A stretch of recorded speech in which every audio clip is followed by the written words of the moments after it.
The late President Dr. Hage Geingob launched the Welwitschia Fund, the sovereign wealth fund for Namibia. The fund is set to become one of Africa's newest sovereign wealth funds, centered on enhancing national resilience by instituting and insulating the socio-economic structure against cyclical shocks while promoting intergenerational prosperity for all Namibians through the distribution of benefits flowing from the present utilization of the country's natural resource endowments. We now engage the Governor of the Bank of Namibia, Johannes, to reflect on how the tenure of the late His Excellency President Geingob impacted the economic landscape and, of course, outlook on monetary policy, the role of the central bank, and, of course, this new animal that's here as the Sovereign Wealth Fund to ensure the prosperity of Namibians. Governor, thank you so much for making time out to join us this morning. It's my pleasure to be here. Thank you for the invite. I mean, is it still morning or is it square? Well, it's afternoon. I've been in the studio for a while. Before we get into, of course, the business of the Sovereign Wealth Fund and of the Bank of Namibia, I just wanted to reflect a little bit. Of course, we're meeting during a very, very somber time. For you to just reflect just on how did the news of the President reach you and what were some of your immediate reactions to that news? That was quite devastating, it's a big shock for me when I received the news on Sunday morning of someone who had such good intentions for this country. I think what many people don't realize is why it was so devastating was the fact that President Geingob has given all he had for Namibia, all he could, and even more. His intentions about prosperity were genuine. So when he asked me to join the central bank and to be part of the economic cluster, I engaged him around his vision that he had for the country. And based on that vision, I had to let go of private sector. Remember, I was my whole life in private sector. Yeah. And that's what I was going to ask. Like, what was some of the thinking behind you saying, listen, I'm gonna park this and go and do public service, having been in public sector all your life? When he asked me to join the central bank, I engaged him around his vision, and I bought into that vision. And let me probably, before I get to his vision, share what I think about what effective leaders do. From a corporate world, I've learned that effective leaders do three things. They craft a vision, the direction where they want to take the institution, or in this case, the country. Then they use the internal resources, go and find the right people, find the budget, find the money, consult with key stakeholders, and then he implements that vision. And that's the vision that I bought into. As far as economic growth, the vision was very simple. He was focused on inclusive growth. How do we get growth to trickle down to the man on the street? And how do we get on initiatives that are empowering the marginalized people, initiatives that are helping the vulnerable people?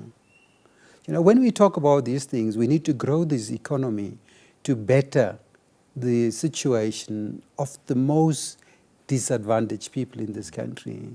That's a vision that started talking to me.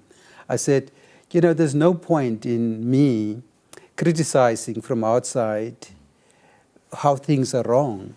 And I've got quite a comfortable life. I've probably achieved what many people didn't achieve in terms of the corporate world locally in the world. And I said, that's not enough for me, really, to just look after my own interests and the interests of my own family. It's now time there is a vision that you can contribute to and become more impactful. This is why I've decided to join. What are the initiatives? When you talk about the food bank. Food bank, yeah. That's really an initiative to help the most marginalized people. Targeted interventions. Targeted interventions. When you talk about, I need to do something about the pension, old age grant, that makes a difference in the lives of many people.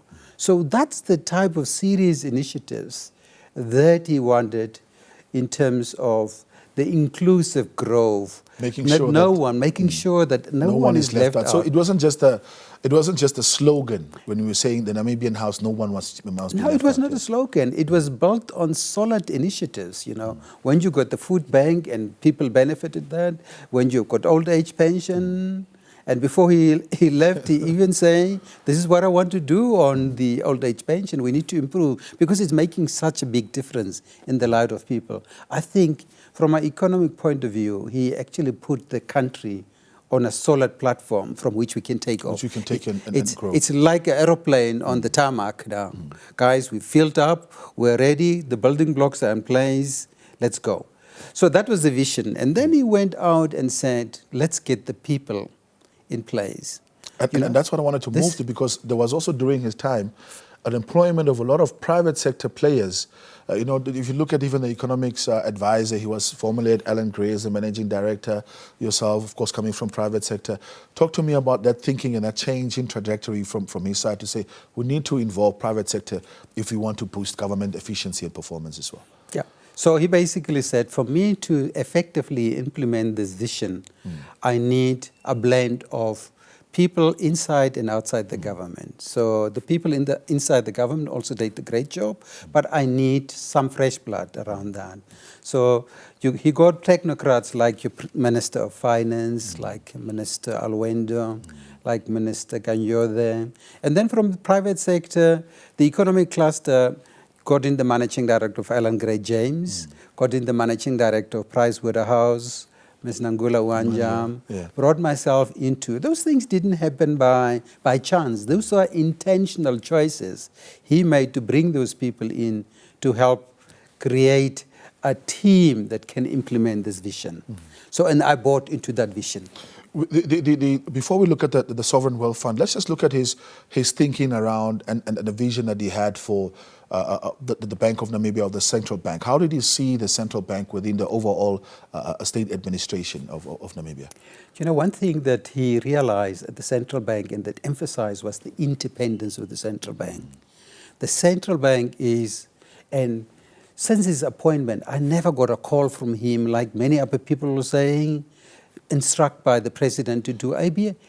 No 2 a.m. phone call on one of the other instructions. He said, we've put in professionals there. You need to make sure you take care of the inflation. You need to make sure you defend the peg between the Namibian and the South African rand. You need to make sure that the macroeconomic stability that we require, on which we can build trade, on which we can build all the other things that we need, that should be in place. So that was his big mantra as far as the central bank is concerned. Make sure the macroeconomic stability, that central bank is helping us. Central banks are not there to do many things. It's a monetary authority of the country. Yeah. Many people expect us to create jobs, for instance. That's not the job of the central bank. Many people expect us to make sure the trade is happening. Trade investment is happening, facilitation. That is not the job. The job of the central bank is make sure that the macroeconomic, we have got monetary stability. Make sure we have got financial stability. The financial system is safe and sound. That people that are earning money, the hard-earned money, they're put in a bank. They don't lose that money. That's our job. That safe, stable, sound financial system, monetary stability that we need to do. And hopefully if we do that, it will help economic growth in the country. Talking about economic growth, of course, some of the most exciting things that we're looking at right now, of course, is this boom, particularly in the extractive industries. And we've seen he has maintained, even since before independence, the need for Namibians to benefit from the natural endowment. Now enters the scene the Sovereign Wealth Fund. Speak to us around the thinking of starting the Sovereign Wealth Fund and what are the objectives of this fund? Yeah. So before I get to the Sovereign Wealth Fund, the thinking about all these natural endowments. So the president basically looked at the comparative advantage that we have as a nation. You look at, we've got sun, abundant sun, we've got water, we've got wind. Now of late we have found oil and gas.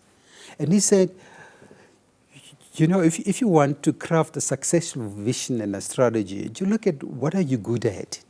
What endowments do you have? It's easy to work from your strength rather than trying to build things where you don't have no economic scale, you have got no ability, capability to do that. So he basically identified with the team, obviously, the comparative advantages of the nation. And around that, he crafted the green hydrogen. When he started off, in terms of his vision, he said, we have got development plans, NDP 1, 2, 3, 4, and 5. Yeah. But he said, for me to accelerate the development of this country, I need HPP 1 and I need HPP 2. Didn't say that we throw these away. We said we need to accelerate economic growth. And that's how, as far as I'm concerned, you had HPP 1 and HPP 2, what it was fast track the economic growth of the country. And these are coming on the back, of course, I don't want to leave that important aspect out. It's coming off the back of the high-level panel of the Namibian economy, where we literally all this different stakeholders set together, again with that culture of consultation, to come up with what informed the HPPs. Exactly. From the high-level panel, the biggest one of the recommendations accepted by Cabinet was greening the country, transitioning to renewables. That is what came out of the high level. The second one was, to benefit from our national endowments. Of late, the president talked about critical minerals. And remember, critical minerals are needed for future technology. True. If you have got lithium, if you've got cobalt, if you have got rare earth metals, those things are happening in this country. And the president said, as far as those are concerned, we don't want actually those things to be exported in raw form. We want some value addition to take place in this country. So that was the vision. Complement the NDPs with HPP 1 and HPP 2 so that we can fast-track the economy. But the president has also inherited a battered economy. The financial resources of the country, when he inherited, were in a place where, it is almost giving him a hospital pass. Yeah. So we need to see this vision against the backdrop of... And within the context of what was going on. Within the context of what was going on. And many people don't see that. And actually, he's done a great job. Let's talk about the Sovereign Wealth Fund. The Sovereign Wealth Fund was launched in May 2022 by President Geingob. One of his legacies, definitely. And it's managed by the Bank of Namibia under the auspices of the Ministry of Finance. The intention of that fund is basically two interconnected goals. Right. The first one is, let us save for future generations. And secondly, let us help stabilize the economy against shocks. So in the stabilization account, what it basically says is, if there is an external shock to the system, to the country, like we had covered, we need to run around now to find money to save lives and livelihoods. Now with the Sovereign Wealth Fund, if we get to the appropriate level, we'll set aside money so that we can insulate the country against all these shocks. And have some of those interventions, some of which took place, in fact, in the past, but now from a more comfortable position. Yeah. So one of the legacies of the president is really he has taken this country through COVID. That's once in a 100-year event that has happened. And with the focus that we had on saving lives and livelihood is basically very similar to what we have with the Sovereign Wealth Fund. So that's the stabilization fund, is to help us insulate the country, buffer the country against if you get external shocks. So that's the one. The second one is the intergenerational fund. That is, how do you transfer the wealth from our natural resources, from the current generation to the future, to posterity? If your children, your grandchildren, my grandchildren come, and they've been told there's been diamonds or uranium at one stage in Namibia, how do we benefit? So that distribution of economic benefits is what this fund is going to do. So this fund was seeded with 262 million Namibian dollars. That's of the dividends the Bank of Namibia declared. How's it been performing so far? So it's been performing very well. So at the end of December 2023, the 262 million has grown to about 412 million. Wow. 412 million at the end of December last year. And we haven't as yet received any of the monies that we are expecting from all the endowments, from the sale of state's assets, all those good things that we've said. That are still upcoming. Yeah. That's still upcoming. But the mere fact that you have got that vehicle, that is saying quite a lot about the legacy of the president.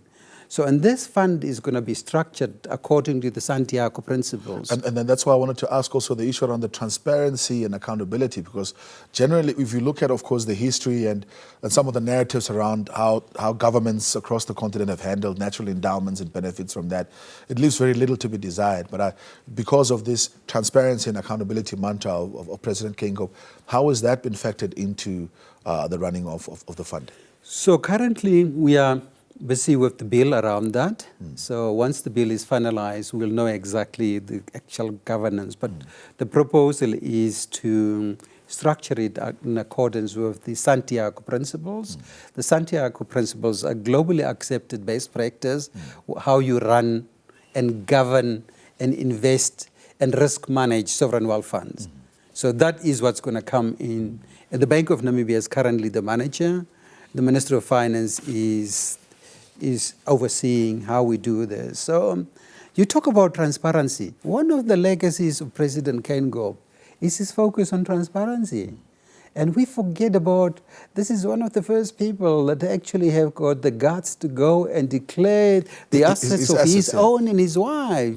This is the person who told the world for the first time, I've got cancer. You know, if that is not transparency, when it comes to personal issues. And he took transparency not only from a personal level, he actually focused on we need to make sure that we are transparent as a nation. So that's another legacy of his focus on transparency. He's focusing to do right for the country is something very important. That we need to focus on that as well. In terms of that legacy, I think the other aspect was that I really also wanted to ask was, and I asked this earlier on to our Minister of Finance as well, particularly during the time of COVID, of course, it was extraordinary leadership that was shown, not only by the President, but I think the supporting institutions, you know, the Bank of Namibia, Social Security Commission, and a number of others. Talk to us about, you know, the reason why you had taken some of the measures that you had taken during the time, interventions to sort of support and maintain that stability within the economy, and the kind of leadership and thinking it took to make such quick decisions with the sort of effect and outcomes that it positively had on our country. Yeah, so the game plan was how do we save lives and livelihoods, and how do we help the economy under these abnormal circumstances. So as you rightly put, the first thing the Bank of Namibia did was to really engage the banks around moratorium on mortgage repayments or loan repayments. And we did the numbers now, and I'm telling you, we have, in terms of that scheme, we have assisted about 2,600 Namibians, value about 2.4 billion Namibian dollars. Wow. In addition to that, we have created, together with the Ministry of Finance, a new fund called the SME Recovery Scheme, where we had 500 million to help, because business is closed, people lost jobs, you need to do something around this. So we set aside 500 million that's distributed by the 4 largest banks. So the figures that we got yesterday is we have dispersed about 500 million of that to just help our businesses get out of what is abnormal situation that we had of COVID. Of course, in many of your comments publicly, you've also lamented the importance of having strong institutions.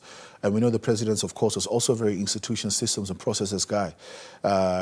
What is it? On Tyranny, Timothy Schneider says On Tyranny that the state starts to fail once the professional ethics start to erode. And you've been very, very strong on speaking on ethics and maintaining those strong institutions, particularly running, of course, the institution like Bank of Namibia. Speak to us a bit about his legacy and the importance of maintaining strong institutions being run by Namibians with strong professional ethics. That's the basis of success. How nations fail or how nations succeed as the basis of what the President preached. Strong institutions, rule of law, that's what's needed. It also doesn't help if you've got strong institutions and you populate those institutions with people that are not ethical. You need ethical leadership besides strong institutions, because no institution is inherently bad. It's the people that populate that institution that make institutions good or bad. And we need strong institutions led by strong ethical leaders that buy into a vision, that make things happen. Once you have got that, as a nation, we can succeed. And we just don't need one or two institutions to fail. We have got key institutions in the country, like Namibia, our water, our electricity, utilities. Those institutions are necessary for households, it's necessary for our industry, it's necessary for the country to succeed. And they need to be led by ethical leaders. And that's what the president was actually trying to do in terms of bringing in people and also leveraging the people he had within the system already. In conclusion, Comrade Governor, just your final message to the Namibian nation during this period of mourning, and perhaps how you want him to be remembered by the Namibian nation going forward. We all mourn the demise of the president. President Geingob was the key architect of our governance architecture. He has given the Namibian people all he had. He had given Namibian people all he could, and even more. So let us remember President Geingob's good intentions to have a prosperous Namibia. And let us try and make sure that the legacy that he has left us, particularly the Namibian economy is on a tarmac. And his legacy is for us to really take off and to make it a prosperous country. Couldn't have said it better myself. Thank you very much, Governor, for making time out to join us. My pleasure.